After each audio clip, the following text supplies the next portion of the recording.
This was the drawing from last night about talking about talent, and it struck me when I was this morning when I looked at it, and I was thinking about a talent thing, and talent, whether it's your excuse,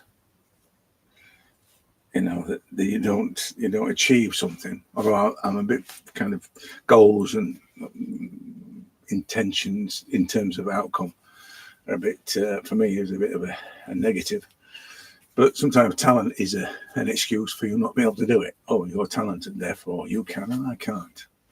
But talent is a construct, and it's always somebody else who's got talent, not you. I don't even think you should consider talent. I mean, I don't consider it whether I've got it or not. I don't really care. It's not a thing. It's as I say, it's a construct. It's not a God-given thing, which is what people say, isn't it? Which is what I was banging on about with that drawing. So I'm going to draw this is the thing, right? If you are getting into this, find lots of pictures of beardy men, because you can't fail with a beard, right? You can't fail to capture. You've got almost like free reign with a beard. And the one thing about doing this is you've got to enjoy doing it. And if you have, let's say, positive outcomes, then chances are you'll enjoy it more, and you'll do it more because of that. So, quick wins, beardy men, always a good place to start. You can then get into women in hats and all that sort of thing. But initially, you want to win. You want to what you perceive to be a win anyway. That's the. Hang on, let me just get this. This beard is fabulous. It's not the usual sort of. It's almost like some kind of apostle. You know what I mean? You can imagine that being John the Baptist or somebody.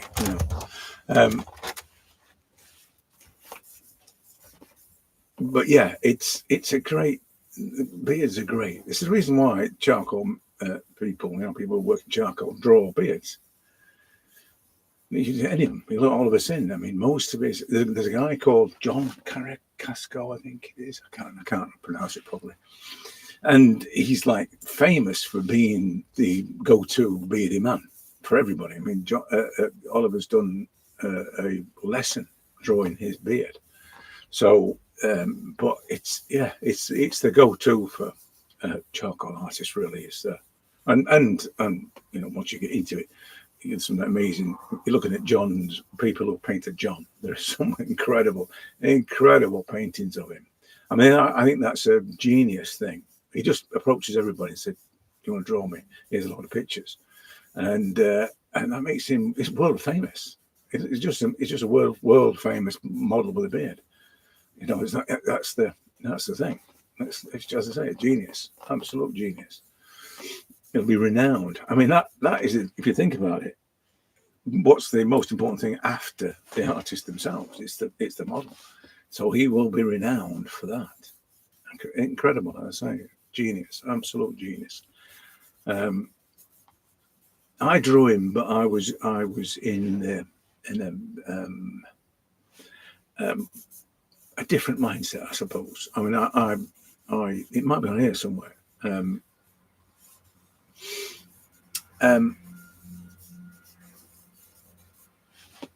What came from his references that he sent was a typical drawing, a typical. It wasn't something fast and loose.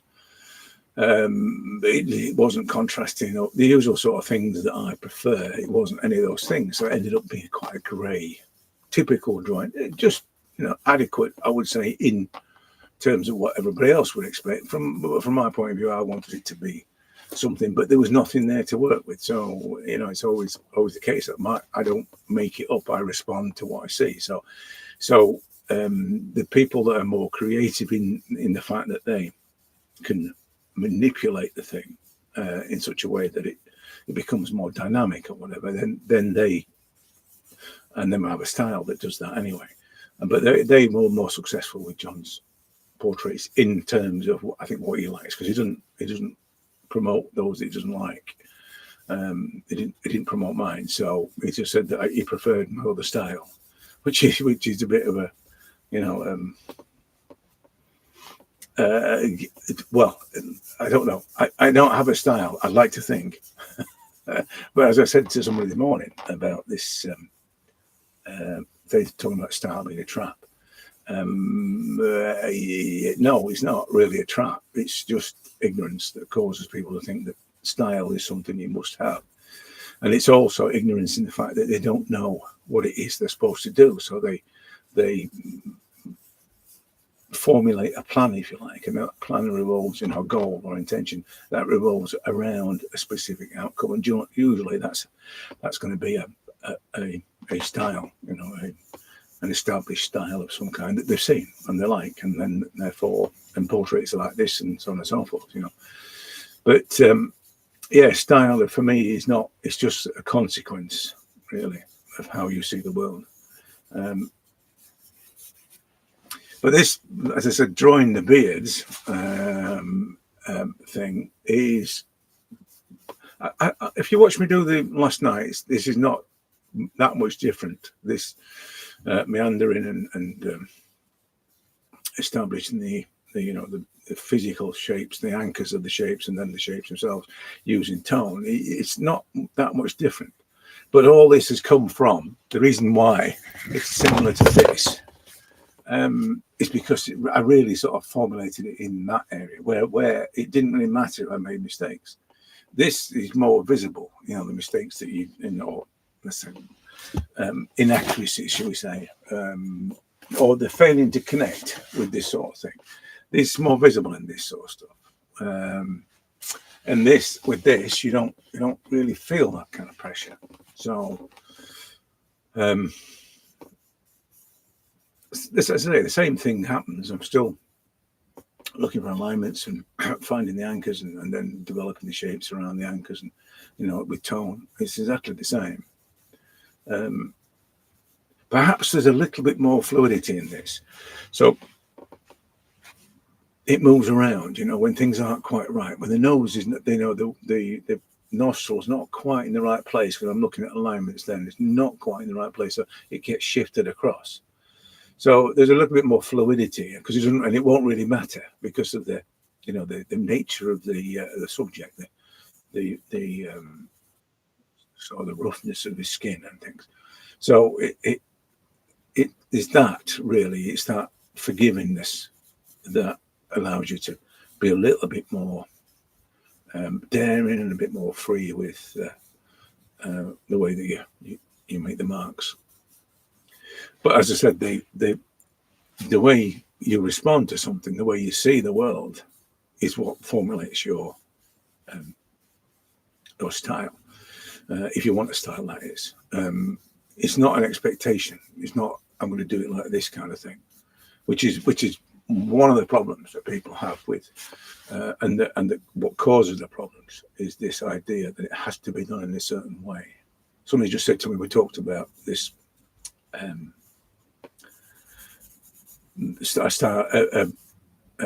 talent is something that somebody else has thing, and they said about the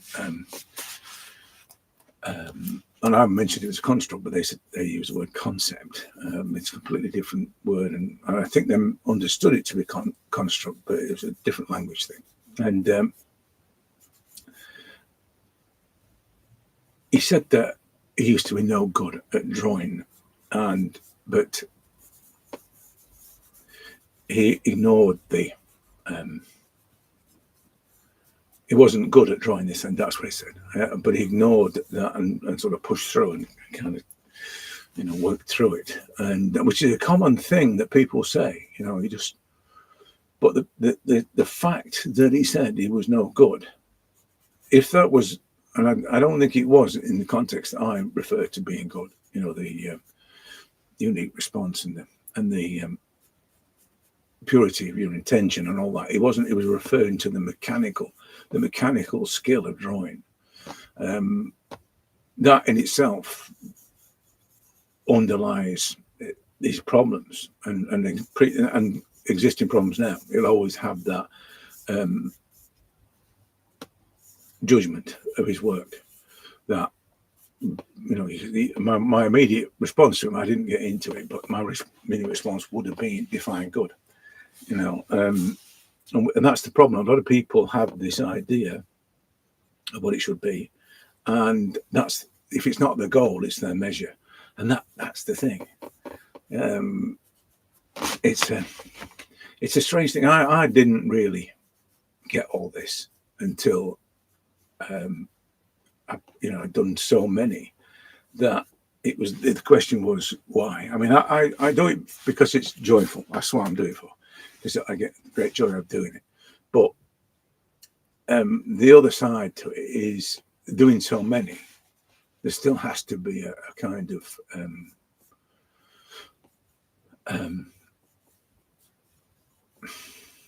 journey, if you like, whether it's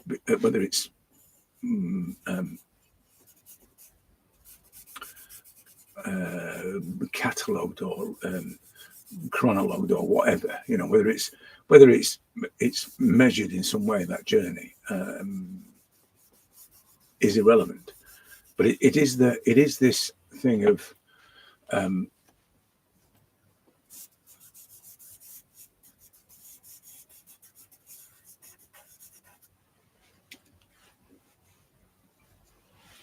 the assessment of the outcome in line with, you see, it's more than just the technical replication of it.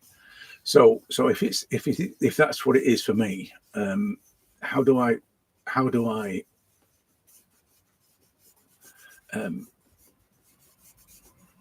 equate that in some way? How do I know if it's happening like that? I think the thing is that I always assess something or judge something based on whether or not the subject feels like my drawing feels like the subject. I always kind of, I'm there. That's the thing. And I think that the other part to it is the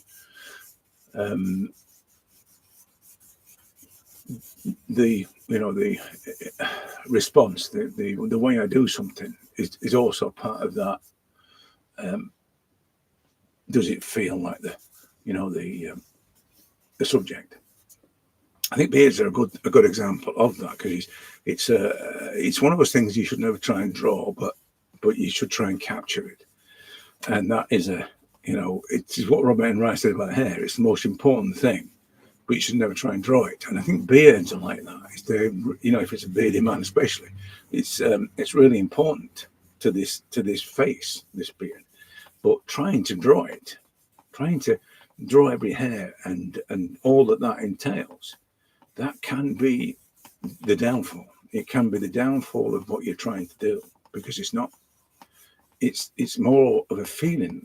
I think that probably epitomizes everything about portraits for me, is that it's about the feeling of the face, not about the way it looks. And I think that's how beards work. It's not really about how the beard looks, although there is a sort of general shape to it.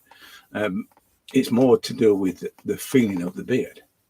So you're trying to capture the essence of a beard. It's kind of wants to feel like a beard before it looks like a beard. And surprisingly, as a kind of a side effect, it's a bit like the likeness lifeforce thing. If it feels like a beard, it probably looks like a beard as well, which is the same as the face. If it feels like the face, it probably looks like them.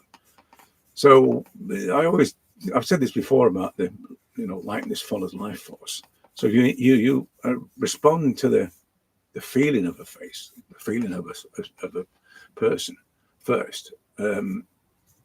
Invariably, you'll capture their likeness, which is inevitable. You can't not. If it's going to feel like somebody, it's always going to look like them, because that's part of the feeling. Whether or not it looks exactly like them, whether it's a replica of the face, it doesn't matter, because people can capture the essence of somebody even though it doesn't look like them.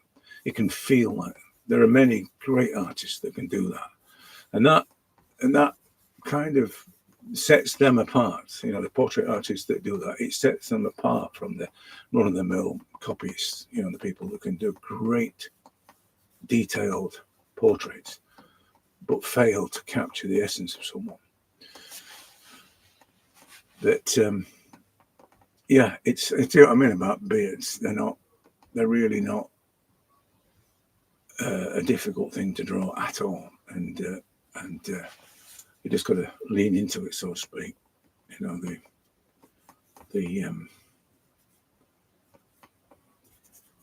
the whole feeling, really, the feeling of the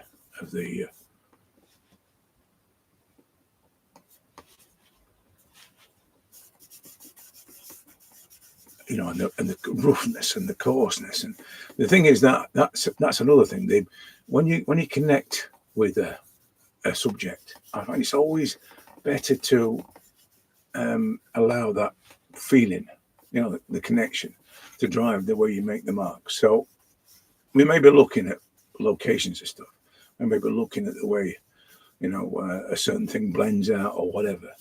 But underneath all that, it's the response, the way you feel about the face, that drives that response, that ultimately drives the way things look.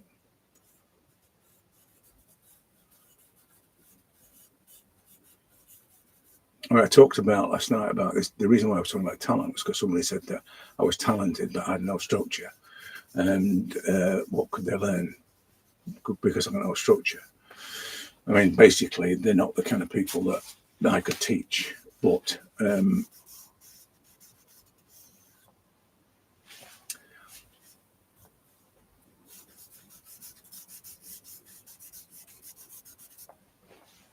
the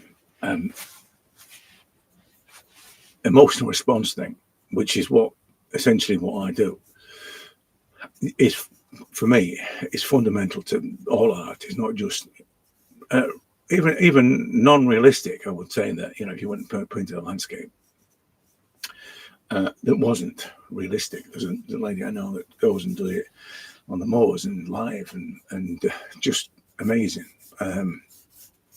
But she really connects with the subject, you know, the landscape. I think she even uses the grasses and the mosses and all the rest of it that are there as brushes. Just fabulous, absolutely fabulous. And that's kind of what I'm saying about the, you know, allowing your emotional response to drive things. But it's a completely different way of doing this, and that's often the problem.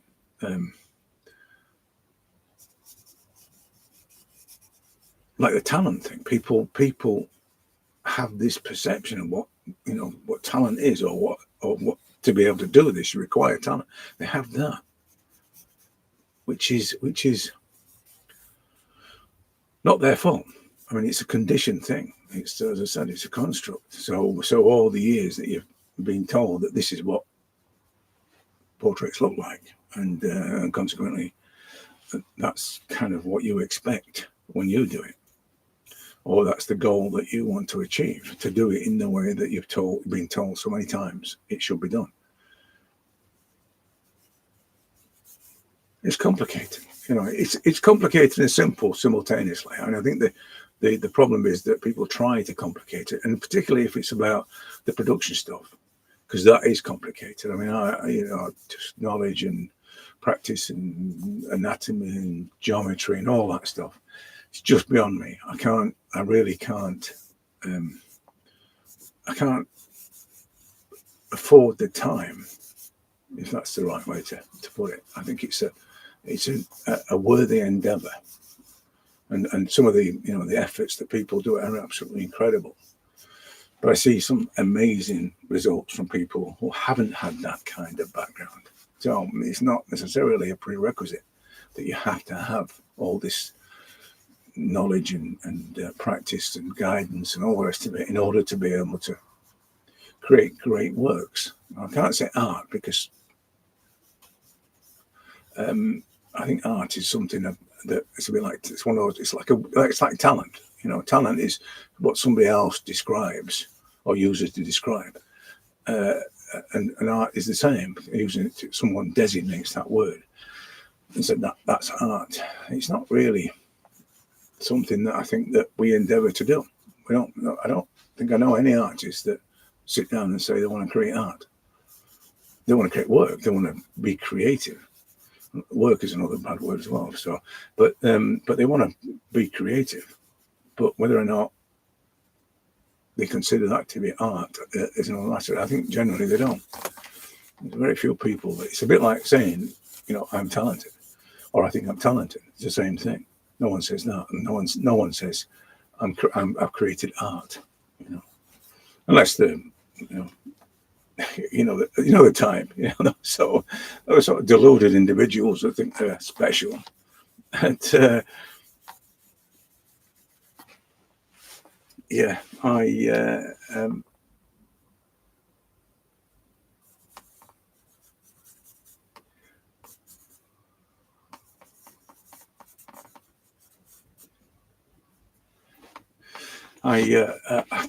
think that the biggest thing for me now is this why am I doing it thing, because that's a thing that I've always been aware of. When I returned to doing this, if I'm coming back to doing this, why am I doing it? Kind of thing was the thrust, and I wasn't going to go back to where I was before. The following the rules and doing it exactly as people expect, which is a problem, because it's you want to be rewarded, whether it be with accolades or money, and not doing what people expect is a surefire way of not earning any money or getting any kind of recognition. But just imagine the great work you could do. If someone said you can do whatever you want, where would you start? I don't have a problem with that. I've never had a problem with that. Just do what I want. I live my life doing what I want. But a lot of people can't. It's a thing. They can't. You just that. I mean, I see this a lot where people say, "I don't know what to draw."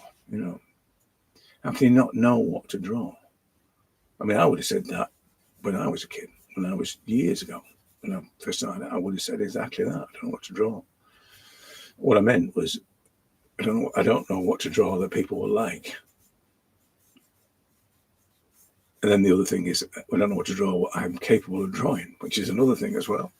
So you're already using skills as the reason not to, or the lack of skills as the reason not to, which then pushes you into the skill development stuff, and all of a sudden you're on a different journey.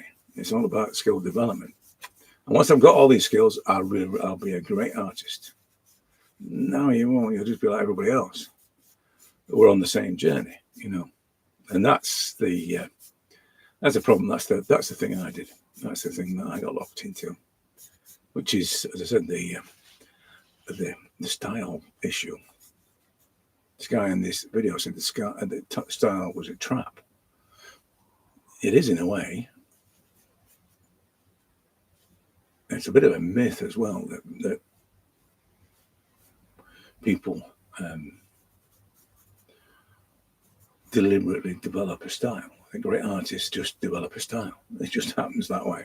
Like I say, we're all unique in the way we see and respond to the world. So it's inevitable that you'll develop a unique style if you let it, that is, rather than trying to be a style or adopt a style.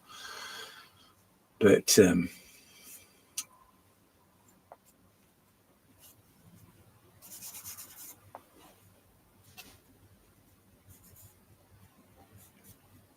so, as you can see, beards are pretty easy to do. They're not. It's not a demanding thing. And as I said, using charcoal, you're always moving things around. Pushing the ear needs to go a bit higher, for instance. There, I'm pushing things around like that, and the after effects, the left behinds of the marks that were in the wrong place, they kind of become the tonal aspects of it. They become the undulations in the face, and that particularly when it's a beardy old man. So you texture and as I say, undulating skin tones. It's kind of a given. It's going to be like that. So, as I said, the charcoal allows you to do that. So again, it's as I said, it's one of those things that if you want to, I'm going to say get good, but if you want to you want to become engaged in this, if you want it to become something that you're able to do, or you can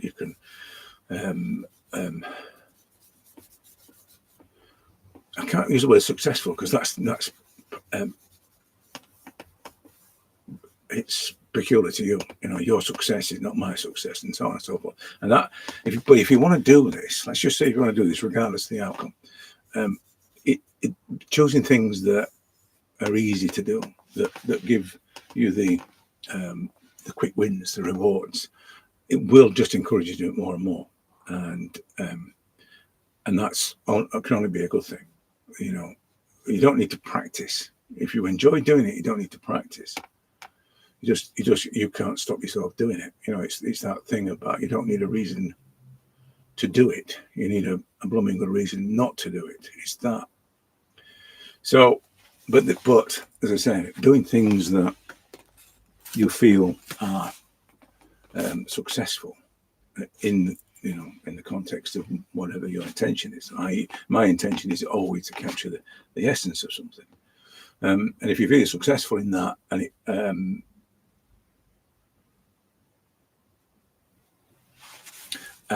for whatever reason, you'll keep doing it. And that's it really. There is no secret to it. Like you say, there is no secret to doing this. You know, this thing about skills and abilities and all the rest of it, those just happen to come along. If you do something and your intention is clear, then you will develop necessary skills. It's as simple as that. Rather than trying to develop the skills beforehand, you know, your drawing skills or whatever people have you practicing. Rather than doing that, if you just do it, you'll find, with the right intention, you will find that the skills come. They're just a consequence of your intention.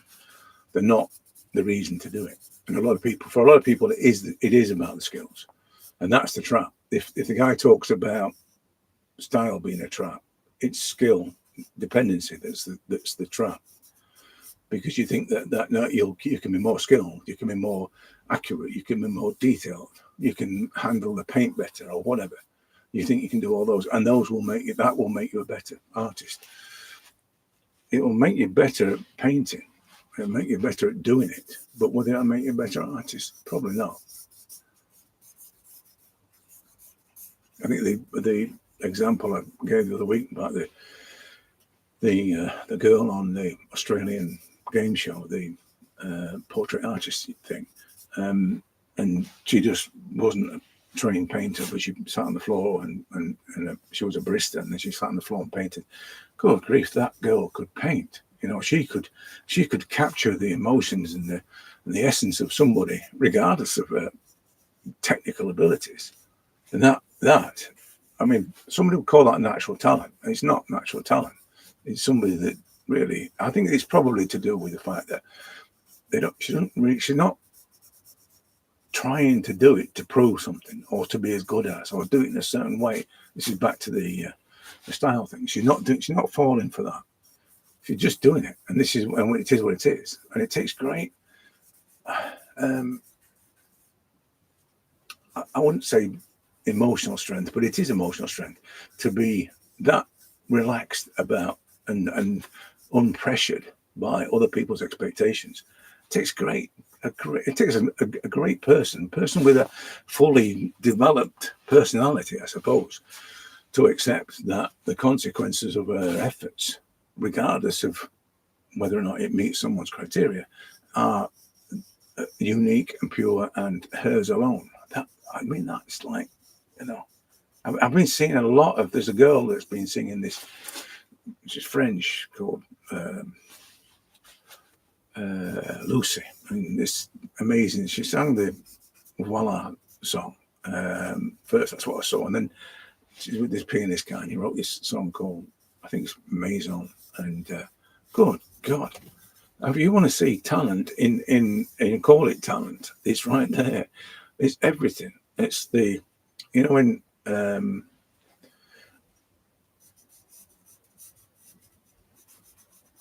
Ken Robinson talked about somebody in their element, right there. That's her in their element.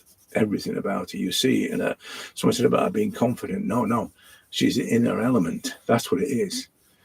And that's kind of what we all have to find. Somebody was interviewing an old guy on a bench, and basically this old guy was sad because he didn't try to or didn't marry the woman that he truly loved. And his advice was, you know, don't wait. And I think that's probably what this is about, really. If you want to do something, if it's there, just do it. You know, if that, and that's the, you know, the essence of this girl singing. She really wants to do it, and she does it because of she really wants to do it, and she gets so much joy from doing it. So that really is what this is about. It's the same thing. We're not trying to do it like somebody else or please somebody or you know, and follow the rules. Not trying to do any of that. We're just trying to express ourselves. Just trying to bring what it is inside us, the special thing. See, the other thing about it is this girl singing, for instance. I don't think she knows how much she's changed the world. That's that kind of 6 million views on this little short or whatever it was, and to think that her bringing her soul, her creative soul into the world in such a way that over 6 million people have seen it and responded to it. Well, 600,000 I think responded to it. But that's the thing. You don't, and I'm pretty sure that she just wanted to do it. I don't think she said, "Oh, I'm going to do this and I'm going to be the best in the world and everybody's going to fall at my feet and call me a superstar." I don't think that would be looking at it. That's the kind of thing. She obviously enjoys it, and she obviously wants people to praise her for what she can do, and there's all that kind of a little bit of ego involved in it and everything else. But the sheer fact that she's done it and it's impacted like that in the world, it's just, you just don't know what your soul can bring into this world. So whilst you're trying to, oh, I've got to do it this way, I've got to do it that way, and because everybody else does it that way, while you're doing all that, somebody comes along and just does it their way and just wipes the floor with whatever you're trying to do, and really sort of shows the world what's possible. So I think that is the secret of this. You've got to give in to your creative, the force that's within you. And it's not, the thing about it is people try, they call it talent and all the rest of it, because people are trying to give it a quantifiable shape. It's this. Oh, it's this. And that happens with everything. It happens with, this is how you draw a head. This is how you divide the proportions. This is where the eyes are. And this is the outline of the lid and all that. People are trying to give it a reason. They're trying to make it understandable, comprehensible. But the truth of it is that we don't really know what this is that we're doing. We don't really know what it is and the force that we're actually employing to do it. We don't really understand it. We just have to light the touch paper and stand well back. That's what it's got to be. And whatever happens. It's I don't think it's fate so much. I just think it's a case of you got to get on the horse and just keep holding on until you get thrown off it. It's that rodeo thing, and I think that's probably the hardest thing for people. Somebody in one of the lessons once said that it was the cutting loose, just getting on the horse and letting it do its thing was the hardest thing for that person to do, because it wasn't controlled. It wasn't this. And again, we're back to sort of things like charcoal. Why? It's difficult to use charcoal, they'll say. No, it's not. It's difficult to use it in a way you think you should use it, or the way that everybody else uses it, or or to control it. It's difficult to do all those things. But again, that's it's like trying to herd cats. It's difficult to do, but you just got to let them do it. It's got to let them go, and let them run off and be happy. And but I think the moral is really the more you try, beards in particular, and hair, but the more you try, the less it works. It's just one of those things. So, you could apply it to everything. The whole face could fall into that criteria. It's not. The more you try with it, the less it works. And the more you try, the more it becomes about production. And the more it becomes about production, the more you think you've got to learn. And then you're on the merry-go-round, and it's hard to get off that, because once you've got skills, you want to use them. I've got screwdrivers in my box, and I'm going to go start looking for screws. But they're all nails. All you can find is nails. But I've got a box full of screwdrivers, so I'm not going to use anything but I'm not going to use anything but screws. So you can see how the whole treadmill of expectations drives you towards frustration ultimately. That's the other thing as well. The people find that I'm just frustrated by doing this, and it's just it's hard work, struggle. How many artists, how many well-known artists talk about their struggle? I mean, it's slightly pretentious, I know, to talk about the struggle. Just as the word practice is a bit pretentious as well, because it's like you're just making art. You're just expressing yourself. Practice is a I think it's one of those academic terms that people like to apply to their seriousness, when really, I think the people who don't have a practice, the people that just do it, are the people you want to listen to, because they're the people that really know what's going on. The people that pretend, my eldest son says they like to put the coat on. They like to put like your doctors like to put the white coats on and things. But I think that's what, there is a particular artist that I'm thinking of that wears a uniform, a white coat. And if you see him, you'll understand what I mean about the uniform and the showman element of it. And it's okay. I mean, it worked for Dali, and talking about himself in the third person, it worked for him. But I don't know. I think sometimes that this gets a bit too serious and a bit too complicated, when really it's all about you expressing yourself. But which comes back to the beard thing. The beard thing is probably, and hair is probably a illustration of this just do it kind of concept, approach rather. And but it's not, that's too football for me, that just do it thing, the Nike thing. I think that's too 1990s, dare I say, because that's what everybody said. But the can-do mentality, all that sort of nonsense.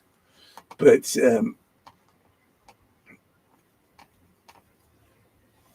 just letting it happen is probably a more realistic approach to it. Just it will come out of you in some way.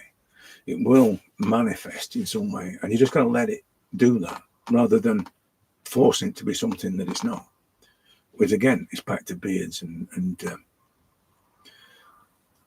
hair, because somebody's going to tell you, you have to do this, that, and the other with hair, and you have to do this, and you do this, and you build it up, and whatever. You'll get all of that.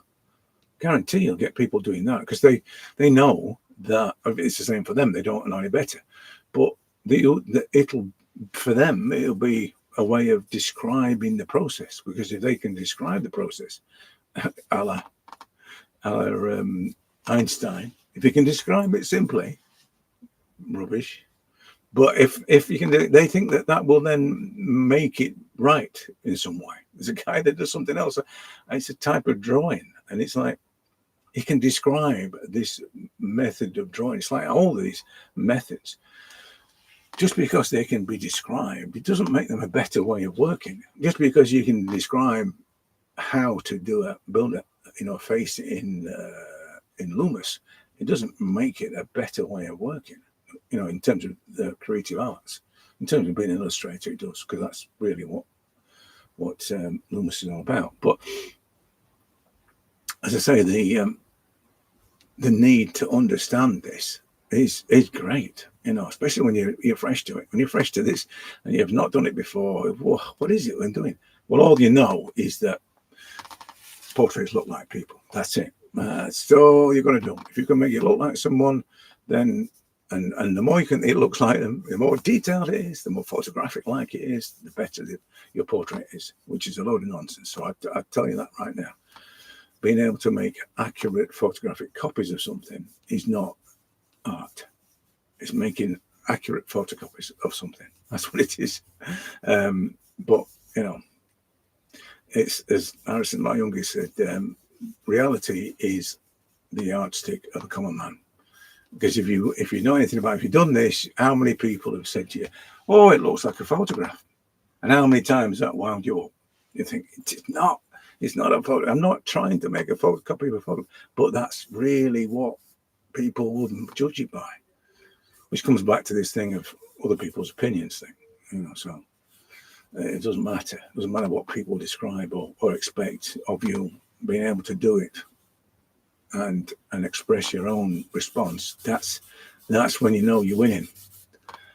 And you're winning. I think if you've read Art Spirit, I'm pretty sure that Robert Enright said that we should expect to be outcasts. We should expect not to be accepted, because that's how it should be. If you make art that's immediately accepted by everybody, then you're not doing something, are you? You're missing the point in a way. You want it to be groundbreaking and different and a little bit jarring in a way, without being deliberate. The more contemporary stuff where it's deliberately meant to shock and cause some kind of response or reaction, which in a way is what contemporary art's about. So it's not meant to be judged as an aesthetic. It's meant to be something that plants seeds. And there's lots of, the shark in the tank is the classic seed planting exercise, and that it's different that. But generally, if your art is just like someone else's, then I think that maybe you need to revisit your reasoning.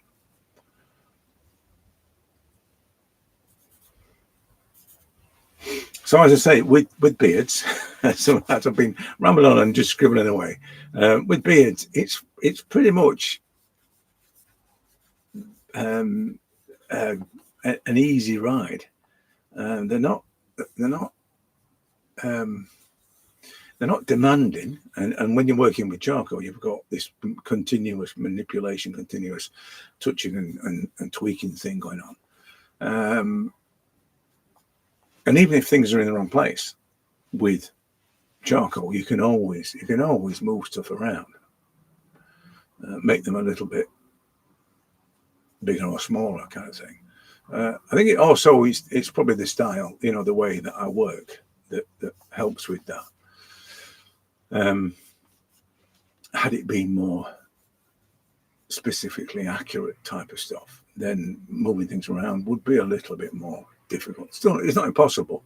It depends on the paper. With stuff like that, I know that people who do a lot of more detailed things and layers and stuff like that, they work on sophisticated papers. I mean, I don't. It's just, this is copier paper, so and it varies. It's not always copier paper. It will be whatever is on the pile. There's other paper on here. Look, there's a pad at the bottom of it. So I just work through whatever's on here, and it is what it is.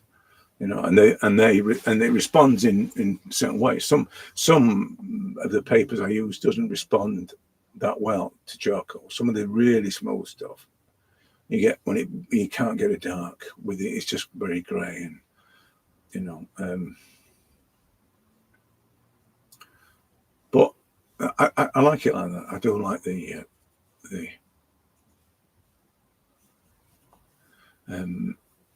it's not a challenge because it's never. I think that's just a something that people say. So it's never really a challenge. But I like the having to adjust. So being present is probably what I like, because I think that's one of the things about, you know, when you're making marks and they're quite random. Being present, you're assessing the marks all the time as to whether or not they're doing what you want them to do, whether that is encapsulating your response. You're doing that all the time when you're present with it. But the paper does that for me. So, which is what I say. Well, I like it. Same as the charcoal. When the charcoal just sort of plays up and doesn't do what it normally does. I like that as well. Because that's the other thing as well. The dependency on equipment and materials for me is not a good thing. It stems from the years ago when I used to do it, and I had to have the right paper and all the rest of it, and the right paints and the right brushes. So I didn't want to get back to that, because that then triggered everything else. You know, the right way of doing it, the right standards, the outcome, and everything else. But that came from the illustration, because when people would commission an illustration, then they had an expectation of how it would turn out, and you know, some pressure really. So I thought of the materials and the medium as in the same way,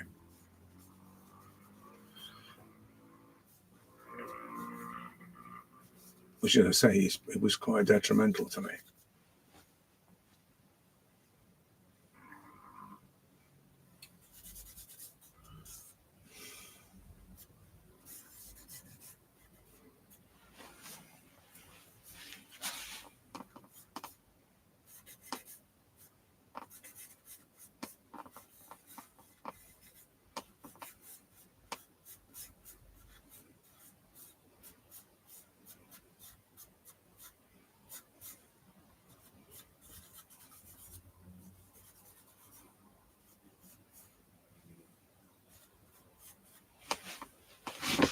So I think it's done apart from some of the tones tweaking a little bit, and I might do a little bit more on the beard just to make it a bit more defined, which is usually just a few lighter marks with the rubber to do it, and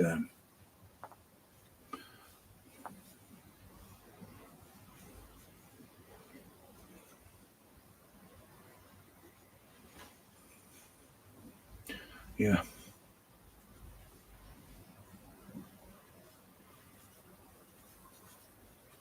Another example of not drawing, by the way, not drawing the shapes of things and then colouring them in, and then getting locked into the linear aspects of doing things. Yeah. Just going to alter this here. I'm just looking at alignments of the lower part of the beard, so it's better idea seeing that. And then in here as well, just to make that a little bit smaller and a little bit darker in there.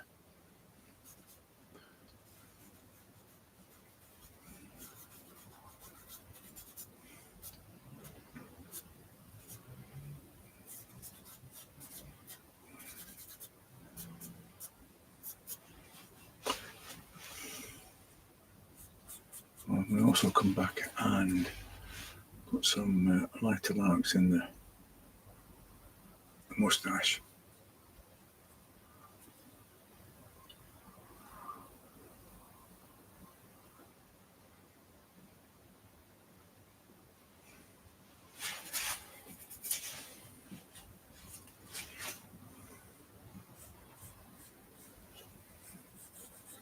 Yeah, and we're done.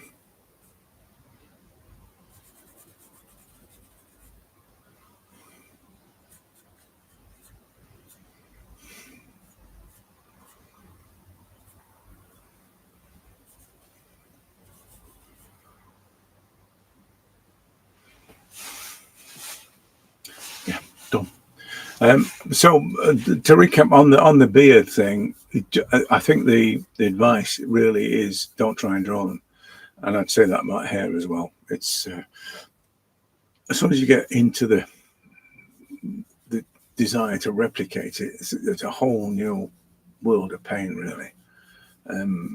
You know, you've got to have the necessary skills, the dexterity, the observational accuracy, and a lot of people fall back onto tracing to make that happen.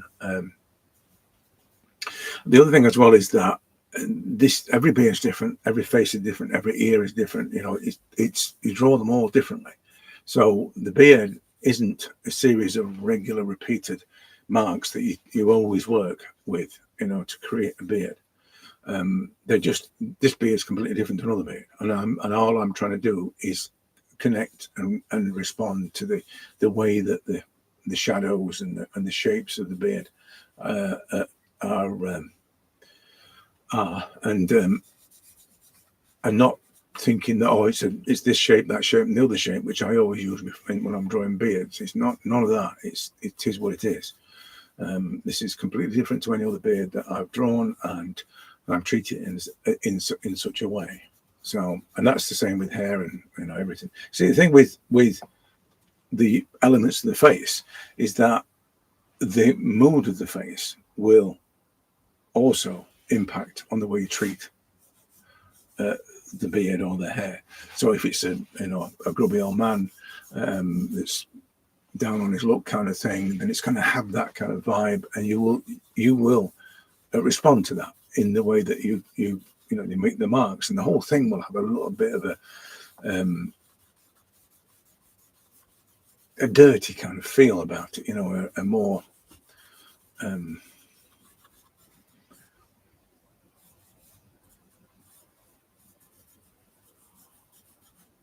shabby and less controlled feel about it, because that's what he is. He's like shabby and out of control.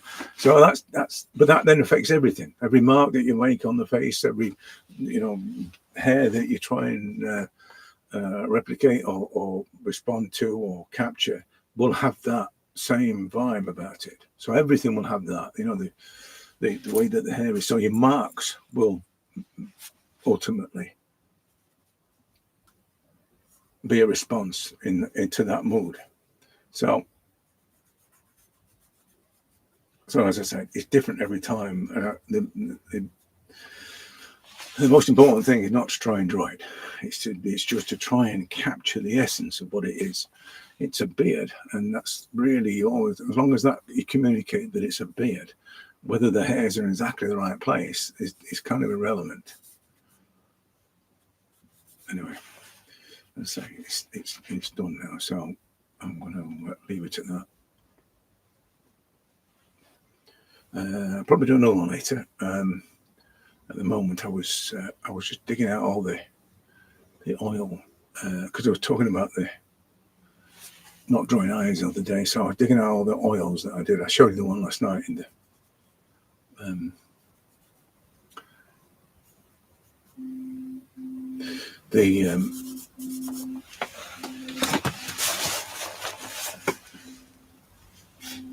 I showed you the one in the demo last night, this one. But I've done it in gouache as well. So the same kind of thing. Not drawing is the aim, I suppose. So I've done it with, I think there's a demo of this somewhere. So I've done it with that. You can see that I'm not really drawing the eyes, but I have drawn the eyes. I've created the effect of eyes. So it doesn't matter whether it's charcoal or it's oils or it's gouache, which is what this is, or watercolor. I do it with everything. So there's I know there's quite a few. I've done quite a few gouache. I think I've done gouache demos as well somewhere. So I do it with watercolor as well, you see. So the eyes on that, for instance. Stunning, that, isn't it? Absolutely stunning. Like I say, sometimes I have no control of what I'm doing. It just happens. And that's what you want. It just wants to happen. It doesn't want to be, oh, I'm going to have this outcome. This is why I have so many outcomes. Somebody was talking about the style thing, you know, different outcomes, and worrying about that as a way of working, but it should be like that. It should be like that. If my style is anything, it's this respond to the essence thing, and if that manifests in a particular way, I won't try and draw things, and it's much more suggestive and implication. Then that's the style I use. But that's only because that's my shortcut to where I want to be. It's not a deliberate style. It's just that those are the things that I employ in order to manifest my response. That's all it is. You could call that a style. Anyway, I'm done. I'll catch you later, I think.